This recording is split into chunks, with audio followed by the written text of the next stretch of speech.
Woo!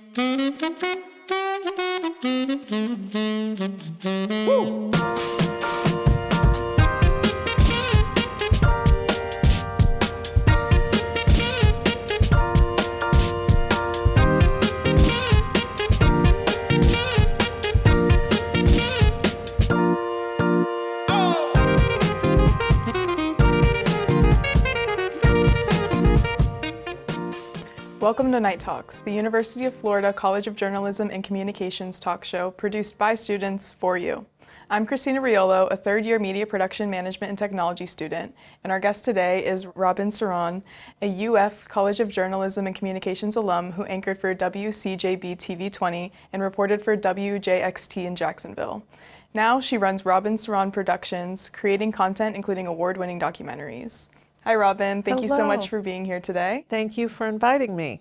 I wanted to ask first, what was your earliest inspiration to want to work in news media? Well, it's interesting because I really originally planned to go to law school, and I majored in broadcast news, is what it was called at the time. They've changed it a few times since then. And I worked at the radio station, and I loved it.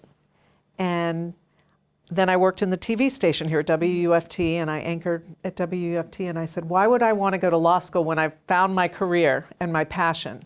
So I ended up staying in broadcasting and covering courts. So I used a little bit of that law interest that I had, but I just loved the idea of interviewing people, investigative reporting, asking questions, finding out, getting to the root of things. And I never looked back.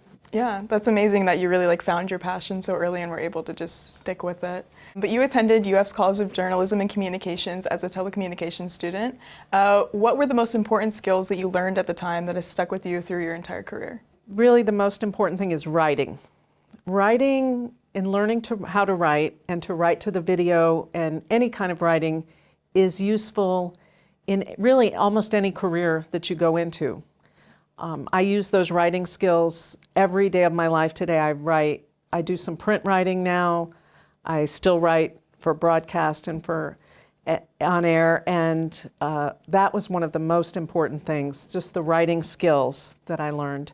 I also remember an on-air performance class, and I don't know if they still offer that here, but Hank Connor, and he really taught us how to emote and I don't know if that's really the right word, but how to perform and enunciate and diction and all those things. And that's really come in handy. And that's a skill that you can use in anything you do in life. Yeah, definitely. You also minored in criminal justice.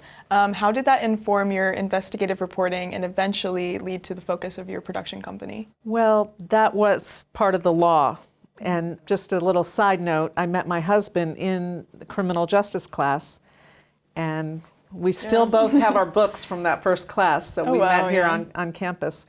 But I did have that law interest, and I ended up covering courts, crime, and something that I really used a lot in my career, in my reporting career, was because I covered crime and the courts, I ended up interviewing a lot of victims of crime, the families, and I really learned how to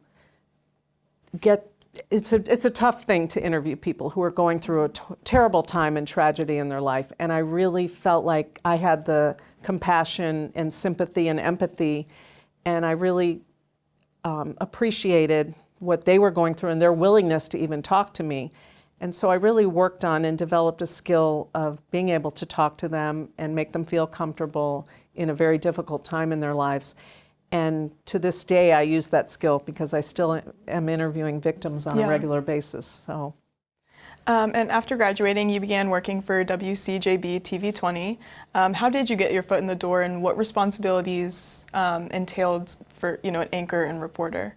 Well, my husband was in law school. He did go to law school, and I wanted to stay in Gainesville, and I applied for a job at WCJB. They only had a one-day-a-week Sunday reporting job open, But I also worked at a radio station here, an old daytime country station called WDVH.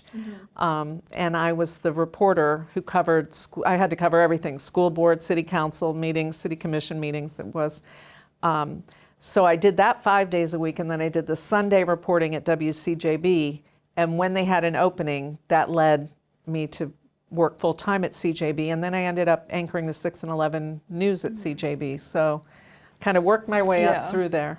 And after 2 years with WCJB, you moved to First Coast to report for WJXT Channel 4 News. What was your beat there? Well, I started out, that was another thing where I kind of wanted to get my foot in the door, so I literally started out as an intern. So I gave up the anchoring job in Gainesville because I really knew I wanted to work at WJXT. I really admired their reportings. They had a lot of award-winning documentaries and reports, and I loved watching their anchors because I thought they were great writers. So I really wanted to get my foot in the door there. So I started as an intern, and I knew if I could just get my foot in the door that I could earn a reporting position, which I did. So I really started out general assignment, and then I ended up asking to cover the courts and really liking covering trials, and I covered politics. I did investigative reporting, and really loved every minute of it. It was exciting because it's different every day. You never know what you're going to encounter. Tough days in dealing with tough situations for the people that you're talking to and interviewing every day. But it was exciting, and I really enjoyed it. Yeah, I mean, it's great that you were able to trust your gut on that. You know, going from a job into an internship is a little risky, but clearly it worked out and it was what you wanted, so that's amazing. Did you face any challenges reporting in a much larger city? Every day there's a challenge. You're out on the scene and you're dealing with situations, but I think that you learn from everyday reporting. One of the things that was kind of exciting that I got to do was we had the first satellite truck. It was a new innovation. Now, we're going way back into the 80s before you're born, but this was a very big deal to be able to go live from a different city. And so there was a big breaking news in Gainesville relating to the University of Florida football team, and there was some controversy and issues back in the day. So I got to come back here, and I was the first one to use the satellite truck. It was actually heading to Jacksonville. It hadn't even gotten there yet. They stopped them, said, "Go to Gainesville. Robyn will meet you there." So I got to do the station's first satellite live report. So that was an exciting time. Of the countless stories you've covered, are there any that stand out as having, particular ethical dilemmas? Definitely, I've encountered a few along the way. There's one that stands out in my mind. There was a big search in Jacksonville for a missing woman, and the police had been out searching a pond in a very remote area of Jacksonville, and I was live at 5 o'clock. The police had wrapped up their search. They hadn't found her, but I was still doing my live shot out there. Something that you probably see pretty common. Sometimes the scene is gone and the reporter's still out there. And I just did an update at 5 that nothing had been found, and finished my live shot. And about 5-10 minutes later, a young kid on a bike came up and he said, "I just found a body." And I was like, "What?" I wasn't live on the air at this time, but I immediately called the police detective who I had been in communications with. And he said, "Can you please not go on the air and say anything, because we certainly wouldn't want the family to hear this. And can you also just stay away from the body? We don't want to contaminate anything." And so, of course, I did. They came right back out, and they gave me an exclusive. A reporter would never want to tamper with evidence or do anything that would hurt the investigation down the road or the possible prosecution if I had interfered and tampered with any evidence or anything. And we also had to tell the kid, "Please stay here." But it was pretty scary, and we didn't do anything else. And then during the broadcast later on, I was able to do a live interview with the police officer, and he said, "Indeed, we have found a body. We don't know who it is." He had already contacted the family at that point to alert them, so they weren't seeing that live on the air. The really amazing thing about that story, or terrible thing about it, is later on that night, it turned out it was not her. It was somebody else. Oh, wow. So it led to a whole different story, but you just don't know what you're going to encounter like that. And there are reporters who might go, well, let me get some video or let me see. But really, you have to think of the bigger picture of things.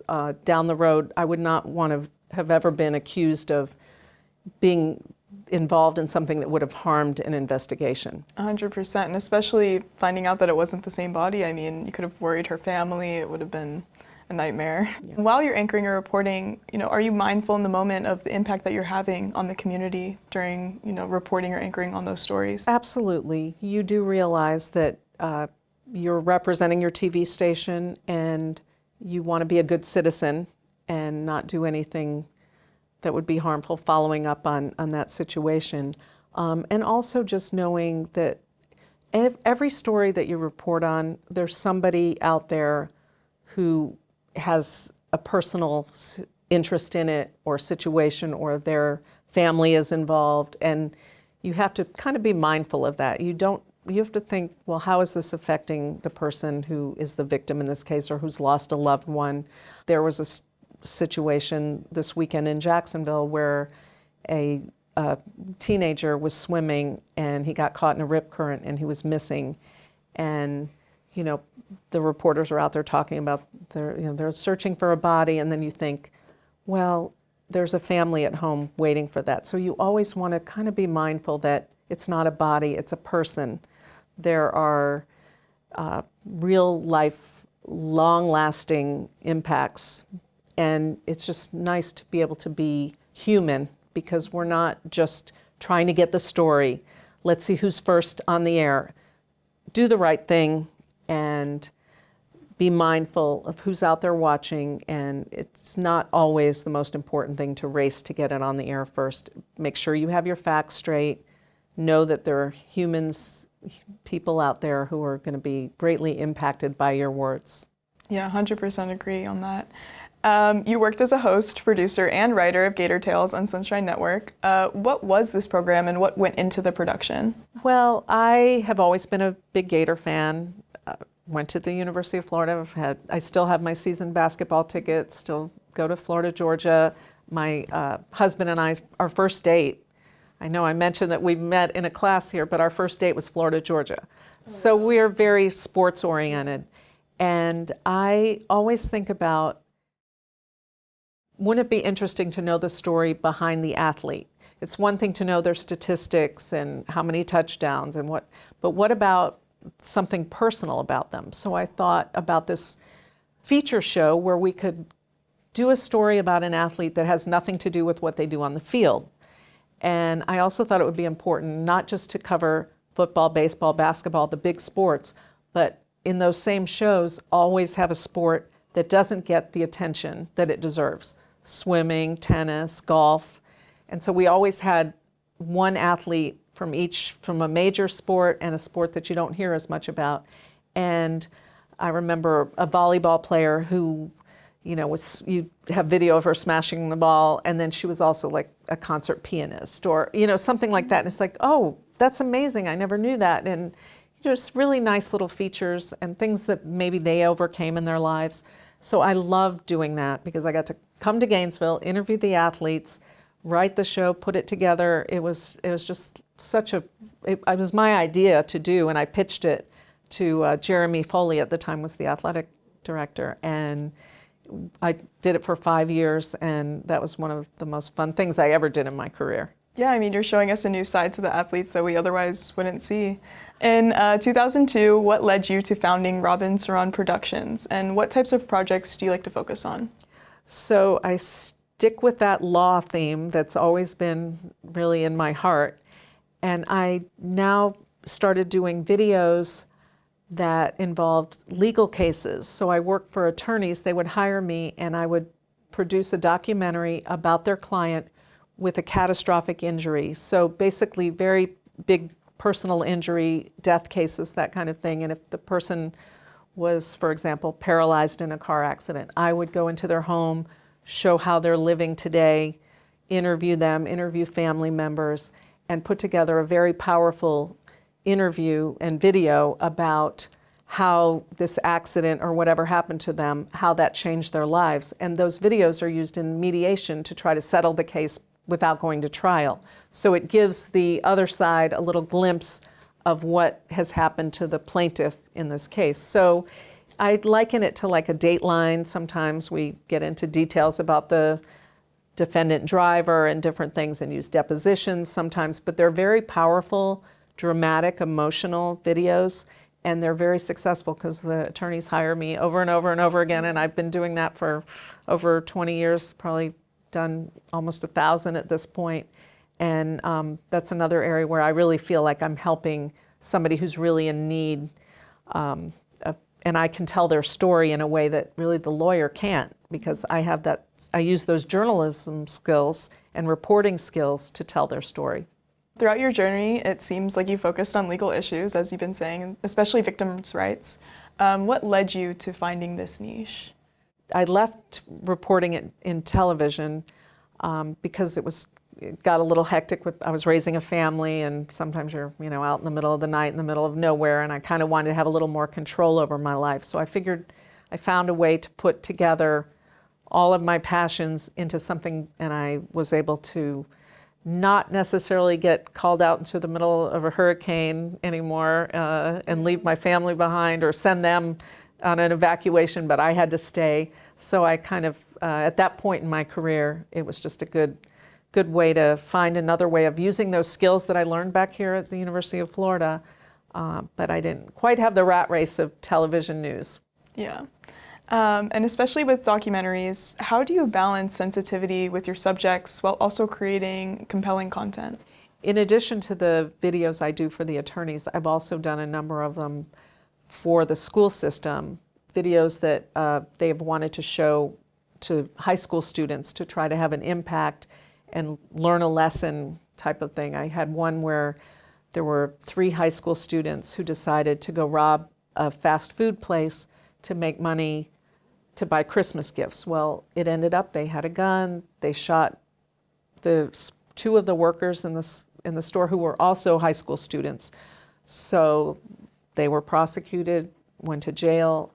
The students that were injured, their lives were changed. So I produced a video that showed just that one decision by a teenager who wasn't really thinking things through, how it changed so many lives. So that was shown in a number of high schools, and I actually won an Emmy Award for that particular production, so I was very proud of that. And I think it was impactful because I got to go to some of the high schools when it was shown, and they actually brought in some of those kids in handcuffs to really have even more of an impact, and I think it was very, very powerful and very important.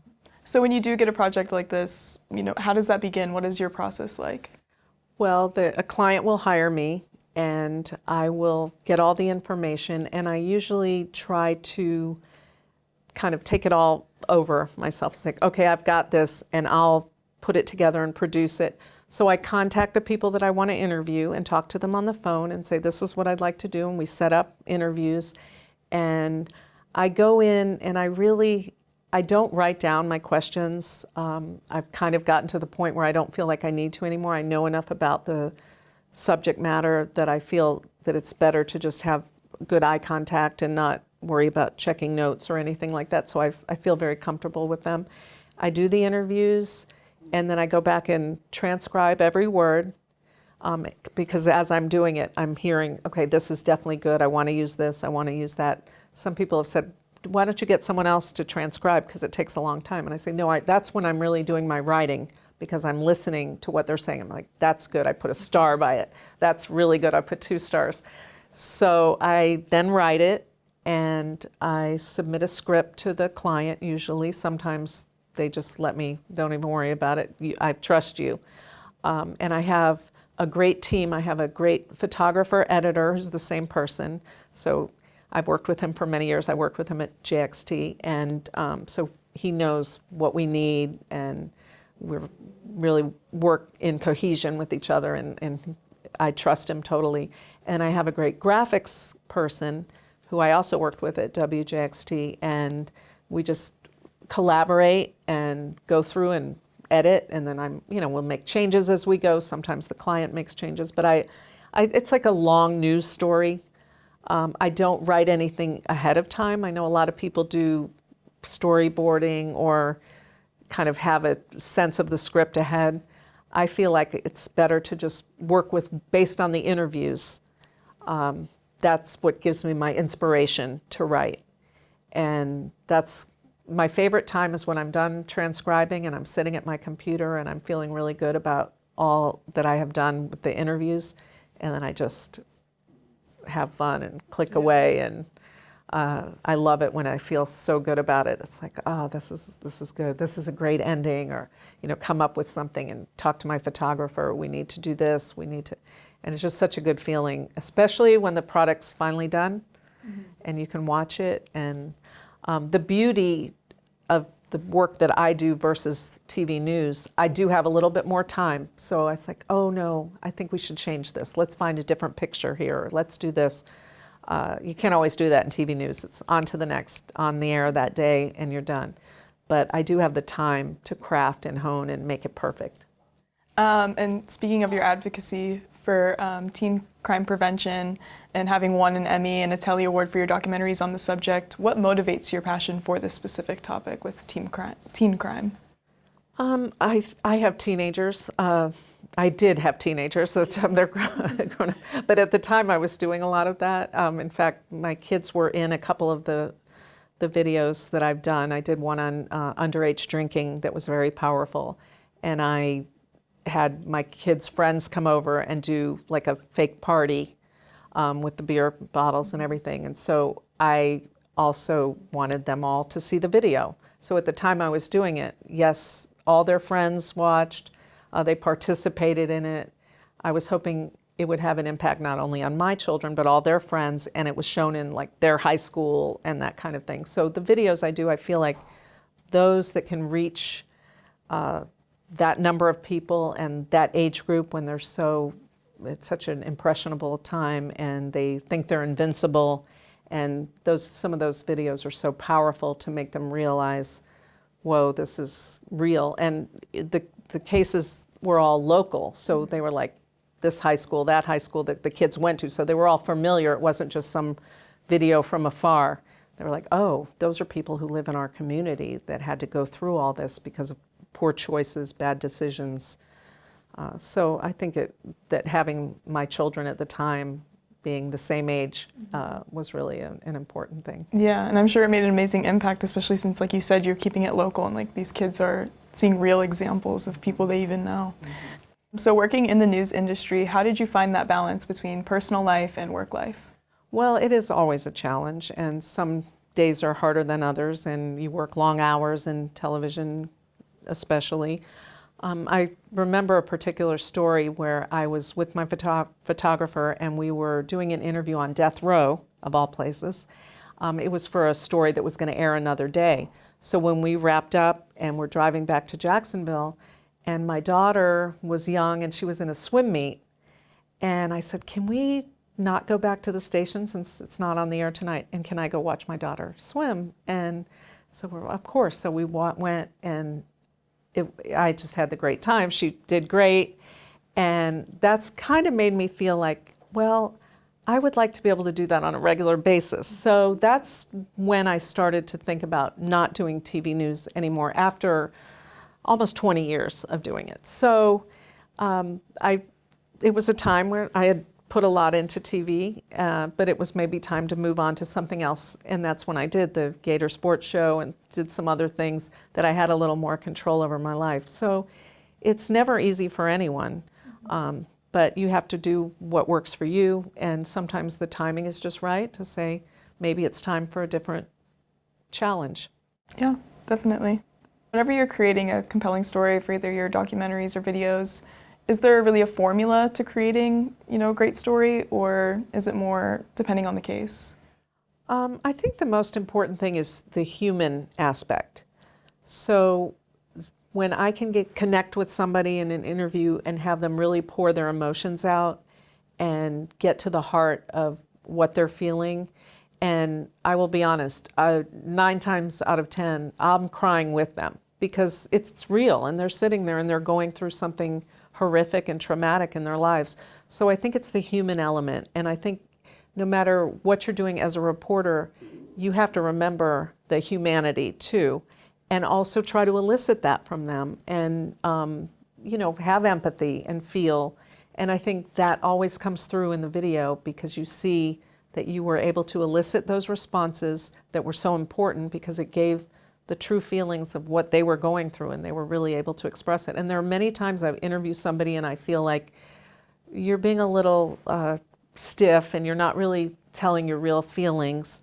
And sometimes I'll laugh, I'll say, do I need to cut an onion here? You're talking about something serious, but you're not showing any emotion. And I really try to tell them, it's okay, let loose, let it go, because that shows what you're really going through. So I really try to spend some time and make sure that they let their true feelings out. Yeah, and I'm sure that's challenging for you as well, balancing your emotions while also trying to, make sure that your subject is expressing theirs correctly. Well, in the end, we're all human beings, and we all should have feelings for the people that we're talking to, and whether that comes out or not, I don't think, we have to be so stiff and rigid. It's okay to have emotion sometimes because it's real. Mm-hmm. And one last question, do you have any advice for those wanting to go into the production field? Well, I think it is really important if you have an area that you're passionate about, like I had the law. If there's something that you love, then it's not a job. So I would say find something. Now, your first job's out of school, it's not always going to be that way. But if you are able to find something and work in an area that you really love, then you're home free and it's going to be fun for you every day. And I mean, always challenges, but I think work hard, listen, work on your writing skills every day, because I think that's crucial to anything, whether it's even writing an email. Something as simple as that. It's just, it's going to help you in the long run, no matter what you're doing in life. Well, thank you for your insight, Robyn. I had such a great time today talking to you. It was really impressive to hear about how you've stuck with, the legal issues and victims' rights throughout your entire career. And, I really appreciate your perspective on ethical issues in reporting and anchoring. And thank you to our viewers for joining us. And until next time, good night.